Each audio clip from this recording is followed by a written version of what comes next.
നമസ്കാരം സുഹൃത്തുക്കളെ. മറ്റ് ഇൻഡസ്ട്രികൾക്ക് മുന്നിൽ മലയാള സിനിമയ്ക്ക് തലയുയർത്തിപ്പിടിച്ച് നിൽക്കാൻ കഴിയുന്ന വർഷമാണ് 2024.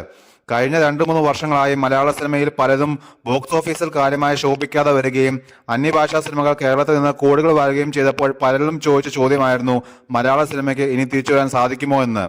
എന്നാൽ 2024 തുടങ്ങിയതിനു ശേഷം 3-4 മാസങ്ങൾക്കുള്ളിൽ 4 ഗംഭീര സിനിമകളാണ് മലയാളത്തിൻ്റെതായി വന്നത്.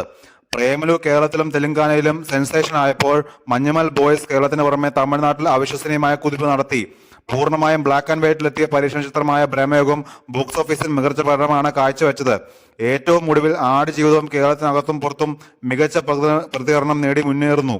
ആടുജീവിതത്തിലെ പൃഥ്വിയുടെ അഭിനയവും സിനിമയുടെ മേക്കിങ്ങും എല്ലാം ചർച്ചയാകുമ്പോൾ ചിത്രത്തിന് കിട്ടാൻ സാധ്യതയുള്ള അവാർഡുകളെ പറ്റി സോഷ്യൽ മീഡിയയിൽ ചർച്ച നടക്കുന്നുണ്ട്. ലോകോത്തര നിലവാരമുള്ള സിനിമയ്ക്ക് കുറഞ്ഞത് 4 നാഷണൽ അവാർഡെങ്കിലും കിട്ടുമെന്നാണ് സിനിമാ പ്രേമികൾ കരുതുന്നത്. എന്നാൽ പ്രമേയവും ഇതേ വർഷം ഇറങ്ങിയതുകൊണ്ട് ആടുജീവിതത്തിന് അവാർഡുകൾ ലഭിക്കുമോ എന്ന് പലരും സംശയം പ്രകടിപ്പിക്കുന്നുണ്ട്. എന്നാൽ പലർക്കും അറിയാത്ത കാര്യം എന്താണെന്ന് വെച്ചാൽ കഴിഞ്ഞ വർഷം പ്രഖ്യാപിച്ചത് 2021 സിനിമകൾക്കുള്ള അവാർഡുകളാണ്. കോവിഡ് കാരണം ഒരു വർഷം വൈകിയാണ് ഇപ്പോൾ അവാർഡുകൾ പ്രഖ്യാപിക്കുന്നത്. അങ്ങനെ വരുമ്പോൾ ഈ വർഷം പ്രഖ്യാപിക്കുന്നത് 2022 സിനിമകൾക്കുള്ള അവാർഡുകളാണ്. അതിൽ ഉൾപ്പെടാൻ സാധ്യതയുള്ള മലയാള സിനിമകൾ റോഷാക്ക്, പുഴു, സൗദി വെള്ളക്ക, എന്ന തങ്കേസോടെ തുടങ്ങിയവയാണ്.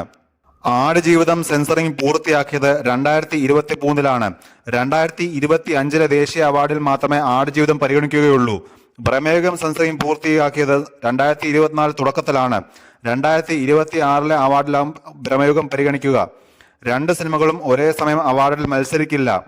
2 സിനിമയ്ക്കും അവാർഡ് ലഭിച്ചാൽ തുടർച്ചയായ 2 വർഷം ദേശീയ അവാർഡ് വേദിയിൽ മലയാള സിനിമ തിളങ്ങുമെന്നതിൽ സംശയമില്ല.